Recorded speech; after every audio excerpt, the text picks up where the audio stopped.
오늘 사도 바울의 기도문이 나옵니다. 세 가지 기도가 나오는데요. 사도 바울의 세 가지 기도문, 첫 번째는 우리의 속사람이 간극해 해달라는 기도문입니다. 우리가 예수님을 믿고 영접해서 구원을 받으면 죽었던 영혼이 살아납니다. 그게 속사람입니다. 근데 이 속사람이 건강하게 성장을 해야 됩니다. 근데 성도님들이 겉사람에게만 관심을 가지고 이 속사람을 방치해두면 이 영혼이 병들게 됩니다. 약해지게 되는 거죠. 그렇게 되면 어떻게 됩니까? 시험에 잘 듭니다. 이 세상의 유혹을 이길 수 없습니다. 고난과 역경이 오면 쉽게 넘어지게 되는 거죠. 그래서 구원받은 다음에 우리의 영혼을 간근케 하는 데 관심을 두어야 합니다. 지금 예배소 교회가 잘 성장하다가 정체되고 멈추었었습니다. 영혼을 관리하는 데 게으르다 보니까 이 영혼이 속사람이 약해지고 병들게 된 것입니다. 계시록에 보시면 이 예배소 교회를 책망하시면서 촛대를 옮겨버리겠다고 막 경고하시는 예수님의 꾸중이 나옵니다. 열심을 내라, 회개하라, 막 이렇게 주님이 경고하십니다.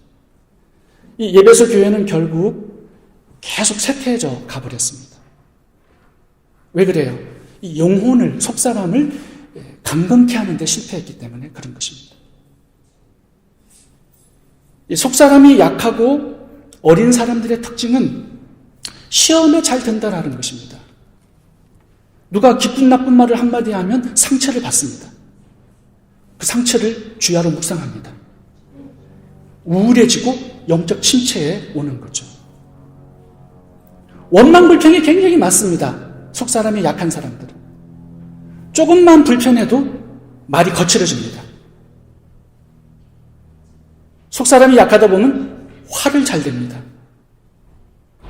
여러분의 배우자가 화를 잘 낸다, 약하기 때문에 그런 거예요. 분노 조절이 잘 안 되는 겁니다. 그러니까 감정의 기폭이 굉장히 심합니다. 그런 사람들을 보면. 이 속사람이 어리고 약하면 음행의 죄에 쉽게 빠집니다. 세상의 유혹을, 마귀의 미혹을 이길 힘이 없는 겁니다. 내면 속에.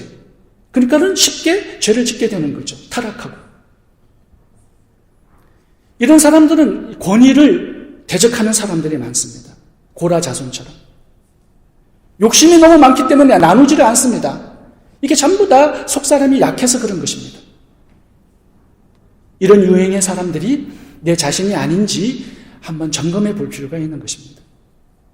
사울왕 같은 사람을 보면 겉사람은 굉장히 멋있었고 잘생겼습니다. 키도 크고. 근데 속사람이 너무 약하다 보니까 전쟁에서 돌아오면서 여인들이 노래하는 소리를 듣게 됩니다. 다윗이 죽인 자는 만만이요 사울이 죽인 자는 천천히로다. 이 말에 상처를 받습니다. 시험에 듭니다. 그러니까 이길 수 있는 힘이 없으니까 다윗을 미워하고 죽이려고 13년을 따라다닙니다. 결국은 자살해 죽습니다. 이 속사람이 너무 약하니까 외부의 환경과 말을 이길 수 있는 힘이 없는 것입니다. 가룟유다는 어떻습니까? 가룟유다도 속사람이 너무나 약하고 성장이 안 되니까 예수님이 옆에 계셨지만 늘 돈에 대한 욕심이 마음을 지배합니다. 도둑이 되죠. 예수님을 팔아먹으면서까지 성공과 출세를 갈망했습니다. 결국 자살해 죽습니다. 이 세상의 유혹과 마귀의 미혹을 이길 수 있는 이 강건함이 내 속에 없기 때문에 타락하게 되는 거예요. 이스라엘 백성들도 마찬가지입니다. 출애굽해서 구원을 받았습니다. 늘 원망불평합니다. 1세대는 광야에서 다 죽습니다. 하나님께서는 원래 적과 꿀을 흐르는 가나안 땅을 기업으로 주시겠다고 약속을 하셨습니다. 근데 축복을 먼저 주시지 않으셨어요. 훈련부터 시키십니다. 그걸 감당할 수 있는 속사람을 강건케 하시는 훈련을 시키시는 거예요. 근데 이스라엘 백성들은 그 훈련을 너무너무 싫어했어요. 조금만 불평해도 원망불평하고 모세를 죽이려고 하고 하나님을 대적합니다. 여러분, 우리가 예수님을 영접해서 믿고 하나님의 백성이 되면 복부터 때부터 받으려고 하시는 분들이 계시는데 그렇게 되지 않습니다. 하나님은 훈련부터 시키십니다. 속사람을 강하게 해주셔야 이 세상의 시험거리, 역경과 고난, 문제를 넉넉하게 이길 수 있는 거예요. 그러니까 하나님 그 힘을 길러 주시려고 훈련하시는 거죠. 그래서 가나안 땅의 축복은 훈련받은 사람들이 차지하는 축복이었습니다. 그곳에 음행, 우상 숭배가 만연한 이 적과 꿀이 흐르는 가나안 땅은 어떻게 차지할 수 있겠습니까? 하나님 관계가 강건하고 힘이 있어야 이것을 누릴 수 있게 되는 거죠. 여러분, 힌두교의 신을 보면 손이 10개입니다. 여러분 사진 보셨죠? 그림? 손이 10개라서 신을 섬기게 되면 10가지 복을 줘요. 재물의 복도 주고, 가정의 평안도 주고, 질병도 치료하고, 부귀, 권세, 영광, 이 손이 10개라서 그걸 다 준다라는 겁니다. 하나님도 손이 10개예요. 고집을 꺾어버리는 손도 있고요. 교만을 꺾는 손도 있고요. 우리의 아집을 버릴 수 있도록 훈련하는 손들이 10개입니다. 하나님을 섬긴다라는 것 자체는요, 우리의 내면이 먼저 복을 받는 거예요. 그래서 환경의 복을 나중에 내가 받아서 이걸 누릴 수 있도록 하나님께서 복을 주시는 것입니다. 여러분, 속사람이 강하게 되는 것은요, 간단합니다. 겉사람은 밥을 먹어야 돼요, 새끼. 속사람도 영의 양식인 말씀을 먹어야 강건할 수 있습니다. 여러분, 하루만 굶어보세요. 힘이 없습니다, 그 사람이. 영적인 속사람도요, 말씀을 먹지 못하면 힘이 없고 연약해지고 병들게 되어 있습니다. 그래서 여러분, 우리가 큐티책을 무료로 이렇게 나눠드립니다. 큐티하라고, 매일마다 묵상하라고. 근데 안 해요. 문제는 안 합니다. 가지고는 다니는데 깨끗해요. 여러분, 공짜로 주니까 안 하는 것 같은데요. 내년부터는 돈을 받겠습니다. 벌써 시험 들려고 하시는 분이 계시는 것 같아요. 무료로 드릴게요. 근데 여러분, 매일마다 묵상하세요. 무료로 드릴 테니까. 속사람이 강건하려면 오늘 사도 바울처럼 기도해야 됩니다. 속사람을 강건케 해달라고 기도합니다. 나도 기도해야 되지만 옆 사람을 위해서도 기도해 주는 거, 이게 벌써부터 힘이 있다라는 뜻이에요. 다른 사람을 생각한다라는 것 자체가 힘이 있다라는 거거든요. 사도 바울은 늘 기도합니다. 말씀을 적어서 에베소 교회에 성도들의 신앙을 세워주기 위해서 노력합니다. 이렇게 하셔야 건강해지는 거예요. 가룟 유다 기도했다는 기록 없죠. 아담과 하와 기도했다는 기록 없습니다. 베드로도 기도하지 않고 잠을 자니까 사단은 밀가부로 타려고 시험을 준비하고 있습니다. 기도하셔야 돼요. 예수님도 매일 새벽에 기도하셨다면 우리는 더욱더 기도하는 사람이 되어야 된다는 거죠. 속사람이 강건하려면요, 예배해야 됩니다. 이렇게 하루만 나와서 예배하는 것이 아니라 매일마다 가정에서 가정 예배를 드리셔야 돼요. 그래야 하나님이 임재하셔서 은혜도 공급해 주시고 속사람을 만져주셔서 치료도 하시고 강건케 하시는 것입니다.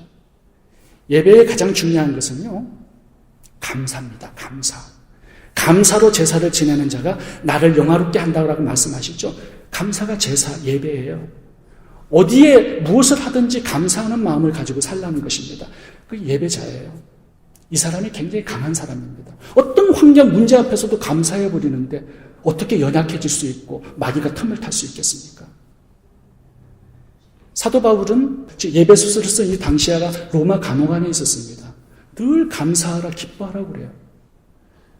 그 어떤 환경이든지 처지든지 이 예배 처소로 만들어버립니다. 이게 강한 사람이에요. 40에 하나 감한 매를 5번 맞아도 감사하고 찬양합니다. 사단의 가시가 몸속에 박혀서 일평생 함께 하지만 감사합니다. 찬양합니다. 이런 사람을 마귀가 어떻게 이기겠습니까? 속사람이 강건해야만 이 세상의 유혹과 마귀의 미혹과 역경과 환난과 시험 풍파를 이기고 승리할 수 있습니다. 속사람을 말씀으로 채우고 기도로 채우고 감사로 예보로 채우시기 바랍니다. 속사람을 강건케 해 주소서, 이 기도를 오늘부터 여러분 시작할 수 있기를 바랍니다. 그래서 모든 시험, 환난, 역경에서 승리하고 영적으로 성장하는 그런 교회가 될 수 있기를 바랍니다. 두 번째, 사도 바울의 기도는 예수님의 마음에 주인이 되게 해달라는 기도를 하고 있습니다. 17절을 제가 읽겠습니다. 믿음으로 말미암아 그리스도께서 너희 마음에 계시게 하옵시고. 이게 좀 희한한 이상한 기도문입니다. 왜냐하면 우리가 예수님을 믿고 영접할 때 예수님께서 우리 마음에 들어오시거든요. 그런데 믿음으로 예수님이 우리 마음에 계시게 해달라는 기도를 하고 있습니다. 성경에는 거하신다라는, 계신다라는 단어가 세 가지 나옵니다. 첫 번째는 트랜짓, 두 번째는 스테이, 세 번째는 드웰이에요. 여러분, 공항 비행기를 타고 어떤 목적지를 가기 위해서 트랜짓 하죠. 그것도 거하는 겁니다. 몇 시간 동안. 손님들이 저희 가정에 가끔씩 오시는데 한 3일 있다 계세요. 뭐 일주일 계셨다 가시는 분들이. 그것도 스테이 하는 거예요. 일주일 계시는 겁니다. 근데 오늘 본문에 거하시다라는 단어는 드웰이라는 단어를 썼어요. 주인이 되어 그곳에 정착한다라는 뜻입니다. 뿌리를 내리고 산다라는 그런 뜻이에요. 여러분, 스테이하고 드웰링하고는 다른 단어입니다. 우리가 예수님을 믿기는 믿지만 손님으로 예수님을 나의 종으로 두는 사람들이 있기 때문에 이 기도를 하는 거예요. 주인이 안 되었어요, 주님께서. 들어오라고 영접 기도는 했는데 손님으로 내 종으로 부리기 위해서 들어오라고 한 겁니다. 내 문제를 해결해 주는 종, 내 사업을 잘 되게 해주는 종, 돈을 엄청나게 벌게 해주는 종, 내 주식값이 오르게 해주는 종, 이런 종으로 예수님을 초청한 것이지 내 마음속에 왕으로 자정하셔서 나를 다스리는 그런 주인으로 영접한 게 아니란 말입니다. 그래서 사도 바울이 지금 기도하고 있는 내용은 트랜짓, 스테이가 아니라 드웰링이에요. 뿌리를 받고 정착하는 거예요. 주인으로, 집 안에서 사는. 마태복음 7장 21절에 이런 말씀을 주님께서 하십니다. 나더러 주여 주여 하는 자마다 천국에 다 들어갈 것이 아니요 다만 하늘에 계신 내 아버지의 뜻대로 행하는 자라야 들어가리라. 주인이 돼야 된다라는 것이죠, 하나님께서. 우리가 종이 되어서 하나님의 뜻에 명령에 순종하는 사람이 돼야 된다라는 것입니다. 그것이 교회예요. 그것이 구원받은 하나님의 백성이고 성도입니다. 요한계시록에 보면 라오디게아 교회가 교회입니다.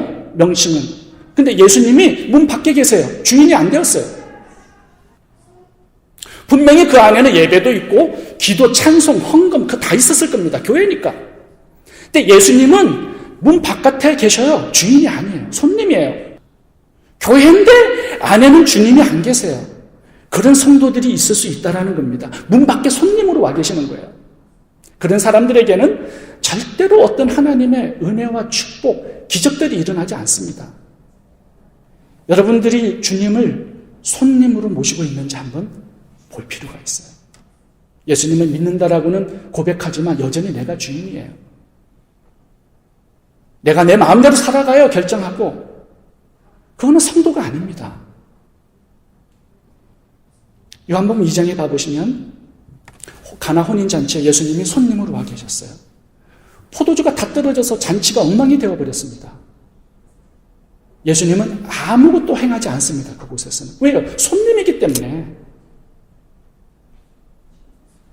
근데 예수님의 어머니께서 종들에게 이렇게 얘기합니다. 예수님께서 무엇을 말씀하시든지 그대로 행하라고 얘기합니다. 예수님께서 명령을 내리시기 시작하세요. 주인이 되신 거예요. 물을 갖다가 항아리에 가득 채워라.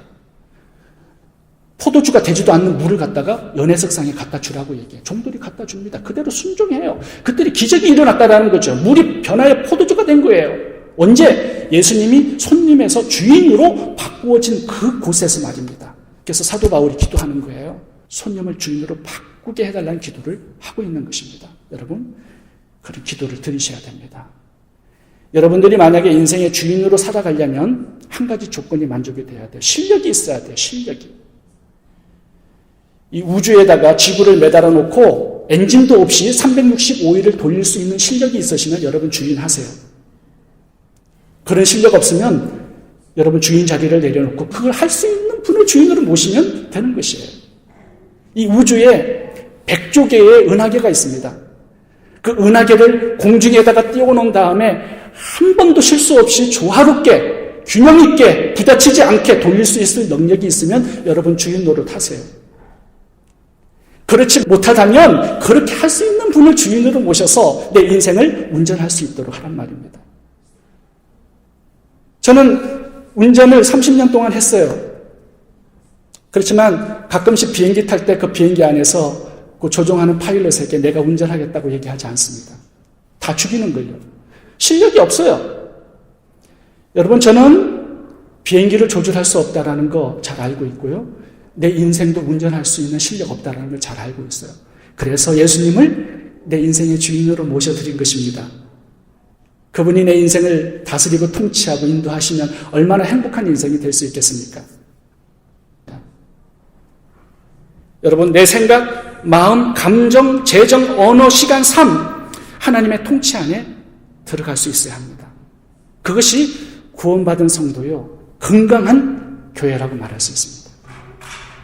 세 번째, 사도 바울의 기도는 하나님의 사랑을 깨달아 알라고 기도하고 있습니다.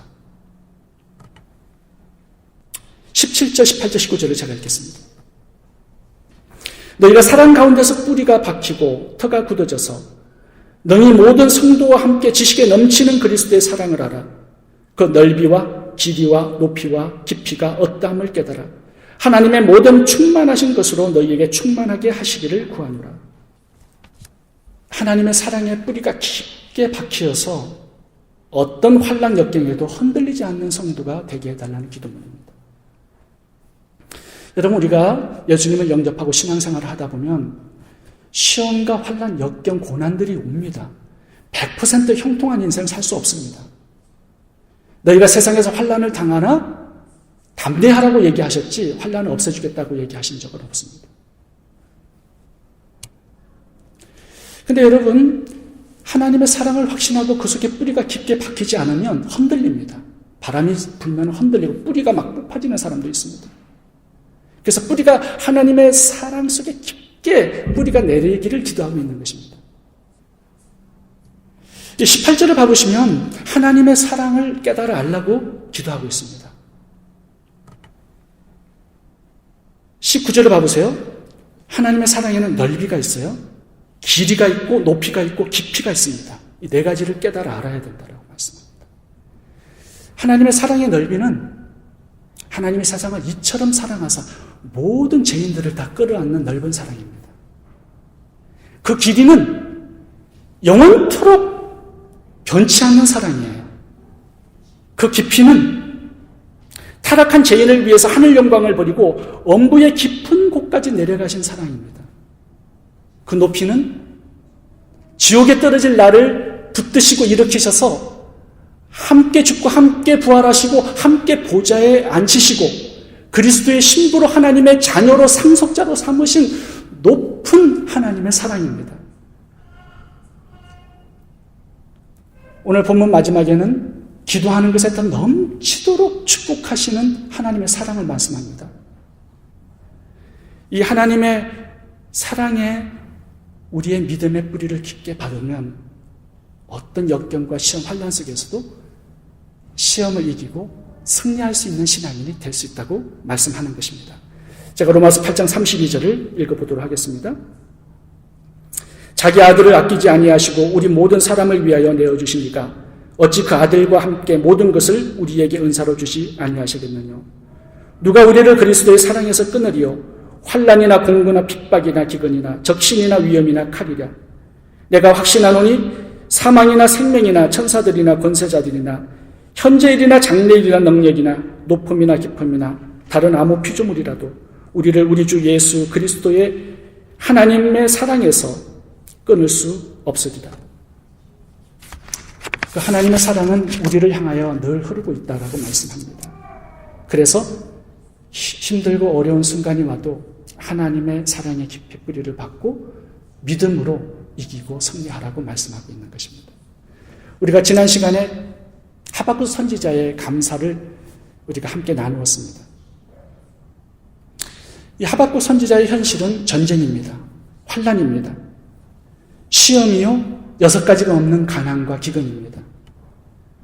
근데 어떻게 감사하고 찬양하고 예배할 수 있었을까요? 그 상황 속에서. 하박국 선지자는 그 속에서도 하나님의 선하심을 믿은 겁니다.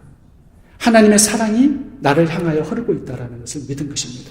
그 사랑이 깊이 뿌리를 받고 있었기 때문에 흔들리지 않고 승리할 수 있었다라고 말씀하는 것입니다. 저는 성경을 읽으면서 가장 믿음이 좋은 사람을 한 사람 꼽으라면 나오미와 룻을 신앙이 가장 좋은 사람으로 저는 말하고 싶습니다. 10년 동안 모압에서 나오미가 살았는데 남편 죽고 아들 둘 다 죽었습니다. 룻을 며느리로 얻었지만 두 사람이 하나님을 경험한 것은 망하게 하시는 하나님, 병들게 하시는 하나님, 죽이시는 하나님, 진노와 심판의 하나님만 보고 경험한 거예요. 그런데 나오미와 룻은 그 속에서 시험 들지 않았습니다. 베들레헴으로 돌아와서 하나님을 섬기는 사람으로 살아가요. 여러분, 그 어마어마한 죽음의 환경 속에서도 하나님의 사랑을 의심하거나 불신하지 않았기 때문에 그런 것이에요. 이 하나님의 사랑이 뿌리를 깊이 내리고 흔들리지 않는 사람들에게는 이 회복의 역전 인생의 축복을 하나님께서 주실 수 있다라고 말씀하는 것입니다. 사실 룻이 베들레헴으로 돌아와서 하나님을 섬겼지만 보리삭을 줍는 인생이 지속됩니다. 하나님은 금세 그들의 인생을 바꿔주지 않았습니다. 비참하게 보리삭을 주었지만 기근 속에 살았지만 하나님께 원망불평하지 않고 하나님의 사랑의 뿌리를 깊게 내리고 하나님의 사랑을 믿고 흔들리지 않습니다. 하나님께 결국 보아스를 주시고 다윗 왕의 조상이 되게 하시고 예수님의 조상이 되게 하셔서 구속사에 아름답게 쓰임받는 여인들이 되게 하신 것입니다. 여러분, 성령은 어떻게 오냐 하면요, 우리의 능력으로 오는 게 아닙니다. 하나님의 이 넓고 길고 깊고 높으신 하나님의 사랑의 뿌리를 깊게 내리고 믿음에서 흔들리지 않으면 승리하게 되어 있습니다. 그런 사람들은 마귀가 흔들 수 없습니다. 사실 욥은 나오미와 룻은 10년 동안의 세 사람의 장사를 지냈지만 욥은 하루아침에 10명의 자녀들을 다 장사 지낸 사람입니다. 하루아침에 다 죽었어요. 동방의 최고의 부자였지만 모든 재산을 하루아침에 다 잃어버립니다. 건강했지만 병이 들어요. 마누라는 하나님을 욕하고 죽으라고 하면서 저주하면서 도망가 버립니다. 하루아침에 모든 것을 다 잃고 병에 걸려서 7년의 세월을 살아갑니다. 그렇지만 욥이 잘한 것이 하나 있는데 그게 뭐냐 하면 7년의 세월 동안에 하나님을 잃어버리지 않았습니다. 하나님을 놓치지 않았습니다. 이 상황 속에서도 하나님의 사랑이 나에게 흐르고 있다는 것을 믿고 흔들리지 않았습니다. 마귀가 아무리 그를 잡고 흔들려고 해도 하나님의 사랑을 의심치 않아요. 이런 사람들이 결국은 승리한다라는 것입니다. 요셉도 13년 동안에 비참한 인생을 살았습니다. 꿈은 하나님께서 엄청난 꿈을 꾸게 해주셨어요. 근데 현실은 계속 내리막길을 걷고 있는 겁니다. 종으로 노예로 감옥의 죄수로 13년을 그렇게 살았어요. 그런데 요셉을 봐보세요. 시험 들었나요? 아니요. 원망불평했나요? 아니요. 기록이 없습니다. 그 상황 속에서도 하나님의 사랑을 믿고 흔들리지 않아요. 13년 동안 요셉이 잘한 것은 하나님을 굳게 붙들고 놓치지 않았던 것입니다. 이거 하나 승리했더니 결국은 애굽의 국무총리도 되고 애굽을 하나님의 땅으로 바꾸는 하나님의 역전 인생의 주인공이 되었다라는 거예요. 여러분, 가장 큰 시험이 뭔지 하나님의 사랑을 불신하고 의심하는 것, 이게 가장 큰 시험입니다. 마귀는 요셉을 시험할 때 형제들의 미움받는 것, 버림당하는 것이 목적이 아니었습니다. 노예 생활의 고난, 보디발 아내로 부트의 모함과 누명이 목적이 아니었습니다. 죄수로 감옥에 보내서 고생시키는 것이 목적이 아니었습니다. 하나님을 믿는 이 믿음을 빼앗아 가는 것이 마귀의 목적이었어요. 근데 그걸 지켜냅니다. 대부분 요셉처럼 고난을 받으면 이렇게 생각합니다. 하나님의 사랑인데 왜 나에게 이런 고난이 오나? 하나님은 선하시고 인자하신데 왜 나의 삶은 이런 역경과 저주가 많은가? 하나님의 살아계심, 선하심, 사랑하심, 복주심 다 거짓말이야. 이렇게 고백하도록 만드는 것이 마귀의 최종적인 목적입니다. 여러분, 고난 가운데 있으시는 분이 계실 수 있습니다. 그런데 하나님의 관계가 약화되었다면 마귀의 시험에 들어있는 것입니다. 마귀가 욥을 시험했을 때 그의 재산, 그의 건강, 그의 가정 깨부수고 다 가져가는 게 목적이 아니었습니다. 그의 아내처럼 하나님을 욕하고 죽어버리는 것이 마귀의 최종적인 목적이었던 거죠. 근데 욥은 하나님의 사랑을 의심치 않고 믿음을 지킵니다. 하나님은 사랑이시고 선하시고 좋으신 분입니다. 그러나 내 현실 속에서는 그렇지 않을 수 있습니다. 하나님의 약속과 성품과 너무 거리가 먼 부정적인 현실을 지금 살고 있을 수 있습니다. 그런데 그 현실을 붙들면 패배하는 것입니다. 그 속에서도 나를 향하여서 흐르고 있는 하나님의 깊고 넓은 이 사랑을 굳건하게 믿고 붙들고 확신하고 사는 것, 이게 성도들의 승리입니다.